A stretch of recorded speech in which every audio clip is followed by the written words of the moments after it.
Baik pemirsa, di segmen ini kami mulai mengajak Anda untuk berpartisipasi melalui line interaktif kami di 021 391 5201 dan juga WhatsApp interaktif kami di 0812 1398 3749.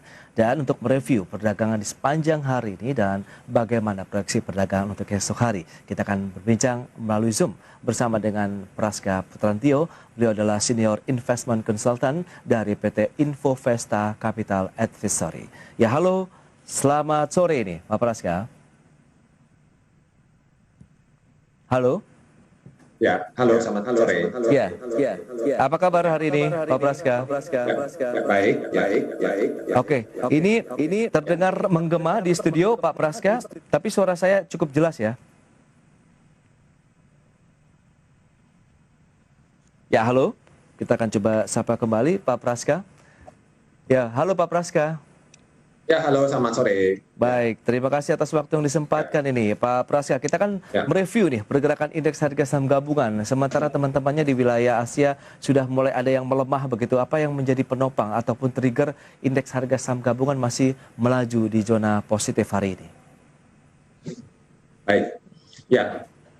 Untuk perdagangan di hari ini, IHSG tampaknya mencatatkan new high lagi ya, jadi 6.669 ya, di mana memantapkan penguatan di sesi kedua ini dengan net buy investor asing ini meskipun tidak terlalu besar ya, sekitar tadi dari 630 miliar, tapi kita melihat memang arus dana asing yang masih cukup besar ya, yang kembali masuk di pasar saham domestik ini menambah akumulasi sepanjang sepekan terakhir mencapai 1,7 triliun, dan memang hari ini kita melihat saham-saham perbankan ya kembali lagi menjadi driver seperti Bank Arto ya, atau saya Bank Jago atau dengan kode Arto, Bank BBCA dan Bank BRI. Ini menjadi saham-saham yang juga menjadi penopang penguatan indeks seperti itu di sepanjang hari ini, meskipun secara pergerakan bursa regional masih relatif mix seperti itu. Dan kalau kita lihat di sini bursa kita memang tampaknya lebih merespon kepada potensi recovery ya dari ekonomi kita di kuartal 4, di mana seiring dengan melandainya kasus harian yang semakin rendah ya, bahkan kemarin terendah dalam sejarah ya, dalam sejak hampir 2 tahun terakhir. Nah, dengan angka kematian juga mencetak rekor rendah lagi, sehingga membuat IHSG pasar saham IHSG ini mencatatkan kinerja yang cukup positif ya memasuki bulan November seperti itu. Baik, dengan kecenderungan seperti ini, apakah indeks harga saham gabungan potensinya masih akan terus melaju ini, Pak Praska? Ya, untuk pergerakan kita lihat memang tampaknya nih IHSG akan mencoba melanjutkan tren bullish jangka pendek dari pola konsolidasi yang sempat terkoreksi dari level tertinggi di 6671 ya, di sekitar pertengahan Oktober ya, 21 Oktober, dan saat ini kembali tutup di 6669 ya, artinya mendekati level tertinggi yang pernah dibuat sebelumnya. Jadi kita melihat ini IHSG akan mencoba break up seperti itu ke atas. Baik, itu dia, menjadi level tertinggi masih tercatat dari pergerakan IHSG adalah sebenarnya di 6669 closing hari ini ya, sebenarnya 6693 begitu. Peluangnya akan tercapai ke sana nggak? Baik, secara teknikal memang kita lihat level 6685 ya, ini menjadi resisten terkuat ya, yang akan menjadi yang harus ditembus oleh IHSG dengan target kita melihat di sini di level 6.790 yang ini yang prediksi dalam hal jika mampu break di level 6685 nanti seperti itu.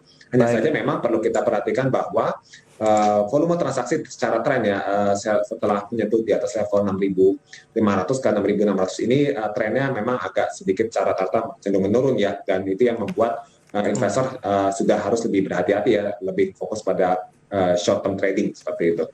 Baik, itu dia. Kalau kita cermati berarti strateginya tetap kita harus mencermati sebenarnya pergerakan IHSG-nya sendiri. Menurut Anda ini areanya overbought tidak sebenarnya untuk pergerakan IHSG, Pak Praska? Ya, secara pergerakan IHSG kita melihat memang secara di 6669 maksud saya di hari ini masih belum mencapai level overbought ya, jenuh beli yang sudah pernah ditorehkan sebelumnya di sekitar 20-21 Oktober seperti itu. Nah, namun saya melihat dengan kondisi nanti IHSG mencoba mendekati di level tertinggi lagi, ini akan kembali menyentuh zona jenuh beli yang perlu diwaspadai terjadinya potensi koreksi jangka pendek dalam hal apalagi rilis data inflasi Amerika kan kita akan masih menanti nih di mana Yes. diproyeksi sekitar 0,5% ya dalam hal inflasi kembali memanas, artinya kan potensi The Fed untuk kembali menyesuaikan suku bunga lebih tinggi ya di tahun depan 2022 itu bisa diperkirakan lebih cepat daripada yang sempat disebutkan sebelumnya. Baik, analisis yang menarik ya terkait dengan pergerakan indeks harga saham gabungan. Jadi mungkin perlu dicermati juga apakah ini nanti akan terkena aksi profit taking juga begitu ya Pak Praska ya untuk pergerakan IHSG. Baik, kita akan mencoba menjawab beberapa pertanyaan yang sudah masuk ini kaitannya dengan pergerakan IHSG tadi. Apakah dengan portofolio yang dimiliki oleh penanya begitu dari pemirsa IDX Channel ini Pak Praska, apakah juga mereka harus memperhatikan dengan sangat seksama terkait dengan strategi investasi mereka? Kita akan mencoba menjawab pertanyaan pertama dari Clay di Bandung ini. Selamat sore dengan Mbak Clay begitu ya. Di hold or di cut loss ditanyakan LSIP ini Pak Praska sudah punya di 1470 tapi closingnya hari ini di 1405 atau melemah sekitar 0,35%. Bagaimana dengan posisi di 1470 untuk LSIP?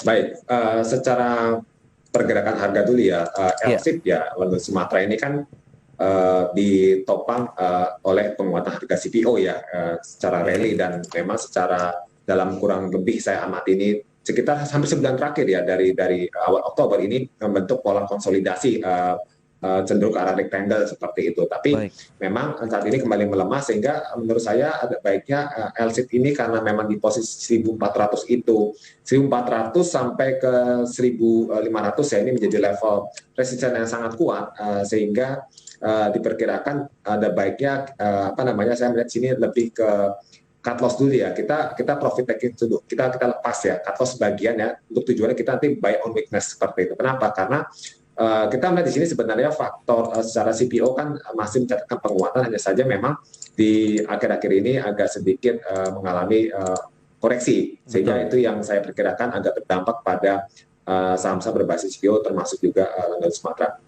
Itu dia rekomendasinya mungkin dilepas dulu kepemilikannya, kemudian meskipun ada loss di sana karena closing hari ini di 1405, tapi bisa mengambil posisi lagi di support tadi di 1400 ya Pak Praska ya. Paling tidak untuk support ya. Oke, baik. Saya tambahkan untuk kembali buyback, saya perkirakan untuk support itu di level 1320. Kita buy on weakness. Oke. Berarti 1320-nya berarti yang harus ditunggu. 1400 itu masih dalam batasan range resisten begitu ya sampai dengan 1500. Ya, dalam batasan resisten sehingga kita ada baiknya tadi cut loss ya sebagian sehingga kita bisa kembali buyback di harga lebih rendah. Tadi dengan target harga 1300 sampai di 1320. 20 tadi. Baik. Mau untuk meminimalisasi kerugian yang ditanggung sebelumnya begitu ya Pak Praska ya. Jadi dilepas dulu nanti hajar lagi di harga bawahnya untuk pergerakan dari LSIP. Berarti kecenderungannya masih akan menyentuh level support tadi begitu ya Pak Praska ya. Ya, betul. Oke.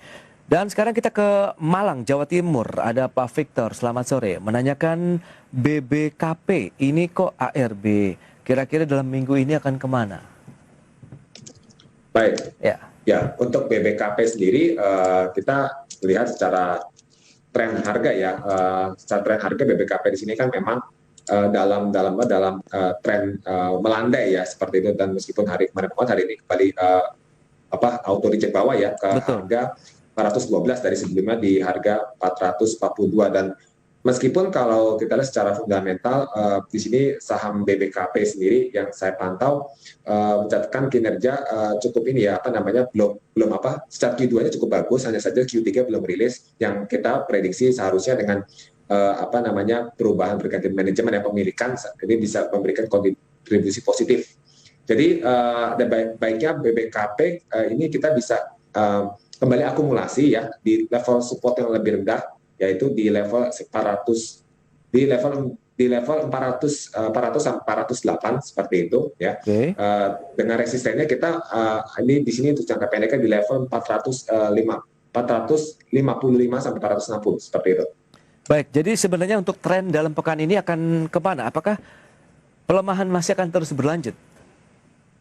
Baik, untuk kalau saya lihat secara pergerakannya tampaknya sih tekanannya agak cukup besar ya, sehingga masih akan berpotensi melanjutkan pelemahan seperti itu. Sehingga dalam hal sudah ada BPKP, jika ingin nambah, ada baiknya mengakumulasi di level tadi 400 sampai 408 seperti itu. Dan nanti kita untuk mainnya ini lebih ke jangka pendek. Baik, itu dia analisis untuk Bapak Victor di Malang terkait dengan kepemilikan BPKP. Jadi kecenderungannya memang masih turun terus begitu ya, karena ARB-nya juga ini menjadi salah satu sinyal juga bahwa pelemahan masih akan berlanjut. 400 sampai dengan 408 support, kemudian 455 sampai dengan 460 ada level resisten dari pembalikan arah BPKP. Kita beralih ke pertanyaan selanjutnya ini Pak Praska ya. Sekarang dari Bapak Santoso di Kediri. Selamat sore. Pak Santoso sudah punya keras di 562, kemudian closing market hari ini kan naik 1,89%. Nah ini bagaimana posisi 562-nya? Masih ada potensi menuju ke sana atau paling tidak ada breakout di level kepemilikan Pak Santoso? Baik, tadi kepemilikan di berapa? 562. 562, baik. Ya, secara pergerakan harga saham kita lihat dalam 3 bulan terakhir ya, dalam tren uptrend ya, tapi tidak terlalu kuat ya. Tapi saat ini pergerakan keras masih dalam mencoba mantul dari level support ya, seperti itu. Dan di sini secara pergerakan potensi resisten berada di level 575 ya, dan hari ini juga akan menguat keras ke 540. Jadi menurut saya masih bisa di hold untuk saham keras ini seperti itu. Baik, di hold saja 562, ada peluang ke 575. Ini kalau kita bicara mengenai time frame butuh berapa lama nih? Apakah short saja bisa tercapai? Oke, kalau saya lihat dari pola pergerakannya dari sejak Juli ya, di sini kita perkirakan mungkin butuh waktu sampai 2 minggu sampai 1 bulan ya untuk kandidat kita ke sana. Karena secara rilis data Q3 sendiri kan keras juga mencatatkan performa yang cukup bagus ya dibanding periode sama tahun lalu.